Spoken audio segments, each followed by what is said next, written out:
also had a talking glove, kind of like a bracelet thing, right? Yeah, it did. It's Why has just this become such a popular trope all of a sudden? I don't know. It is so fucking Because grating though. you get to write quirky dialogue between two people, but you don't have to go through the effort of actually animating a second companion character. True. Just put them in the phone or something. Yeah, there's always been like AI companions and stuff in video games, like disembodied voices talking to you, like Cortana from Halo and such. Yeah, I Charlie- guess that makes sense. Charlie, did you get a really big boner at the Faceless Robot twins? The twins. I don't get what the hype is around them. I'll just So- say it. Like, they're cool. I think they're very cool. Something interesting about them is apparently if you play older builds of the game or a beta or something like that, when they die in their death animation, they used to have faces. Their original design had human faces, and those faces were fully animated during the death animations. And basically what they're convey showing pain? well, yeah, to convey pain and emotions. But then at some point they swapped the design to not have faces, and that's when they started doubling down on them in the marketing. So there's I wouldn't call it a conspiracy theory, but a debate going around that the devs knew the game was mediocre or not great and just changed them to be like fetish material to help sell the game. And that's why that's why they are now in every single piece of marketing for the game. Wait, why, mean, it's why just- does removing their faces make them fetish material? They're just unique. That's all. It's just an interesting different, design. Yeah, it's different. The design is cool. I think they're cool. I can't say I've been like aroused by them or anything, but they're cool. What are You're you, not gay? aroused by the Yeah, female what are body? you, gay, Charlie? Come on. Yeah, what? You're not turned on by boner, man. robots. I don't believe this guy. He sees hot, faceless women and doesn't get aroused. Fuck. Maybe I just haven't reached that point in the game yet. But yeah, notice even if you go on Steam right now, the key art for the game is the dude, and then right behind him is one of the faceless robots. Like, they're everywhere in the marketing for the game. They're They also are just kind of a all big over part it. of the game.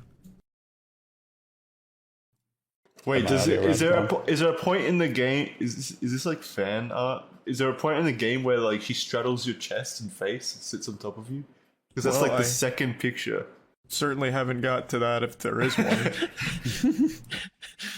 one. Yeah, this seems watching pretty gameplay over the now. top. It definitely is they intentional look to okay. some degree. You know, they wanted people to draw art of these characters, draw porn, talk about them, show them yeah, it's just- everywhere, Yeah, get the hype for Overwatch that. effect. Yeah, that's basic though. Every game wants that. Like, I'd love Well, if people right. drew Jerk off fucking babe. porn of us. Like, Right, that's right, always right. good in general. No, right. That's always good. That's always a thing. It's just they changed it mid-development, and that's where the conversation starts. But yeah, also it's not like, yeah, Charlie, we would like that probably. We would like people to draw us, draw porn of us or whatever, like have that kind of fun with it. But it's not like we go out there kind of encouraging it like Atomic Heart clearly is. It's not like you come out wearing a G-string every now and then, or Andrew's flexing Yeah. his muscles I directly still into the have- camera right now. I still have a face, so we're not doing that yet. True. Good point. Yeah, game's not bad. The gameplay is nothing super special. It's fun, not amazing. It's just pretty overall forgettable game with a really cool aesthetic.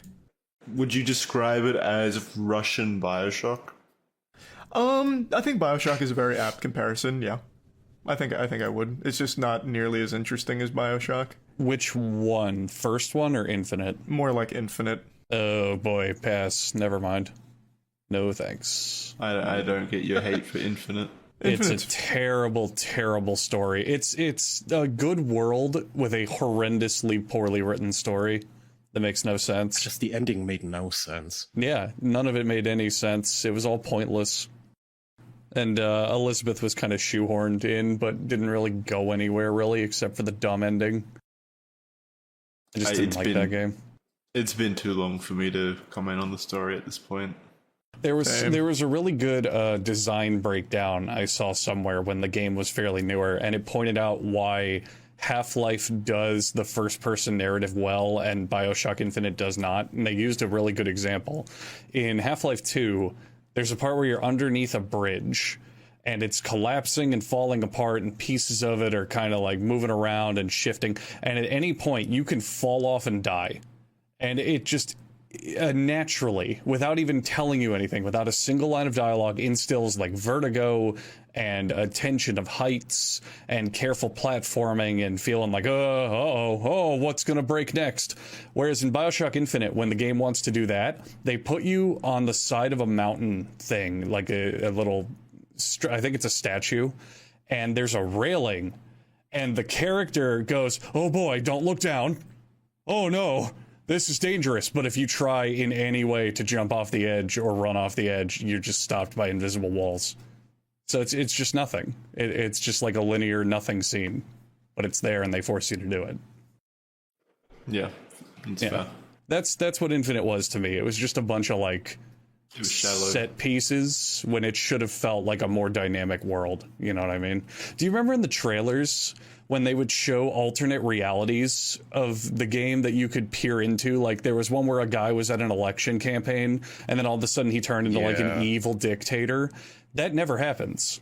At no point in the game, except for Elizabeth making barrels appear. Oh boy, exciting. Yeah. It was a wasted the barrels game. were cool. Ooh, barrels, yeah. I'm not sure how you make, I mean, it's cool setting wise and story wise, but I'm not sure how you make peering into a little reality hole to look at like Hitler rising up or something as a gameplay mechanic. Well, the way that they described it was you could change the story, and like there were multiple paths and you can dictate how the plot would go, but that literally never happens. It's a completely linear story. That's always the promise, isn't it? So much direct control over how the narrative plays out, and it's never that way, really. It's just a problem with Infinite's marketing and build up. Like go watch all their reveal trailers or all their teasers and then compare it to the final game, and you'll see just how much they stripped out. And Infinite just, I don't know, I remember beating it and thinking it was just kind of hollow and there wasn't much to it. Like it was even downgraded from the previous games. In the original Bioshocks you could hold like every weapon, but in Infinite you could only hold 2.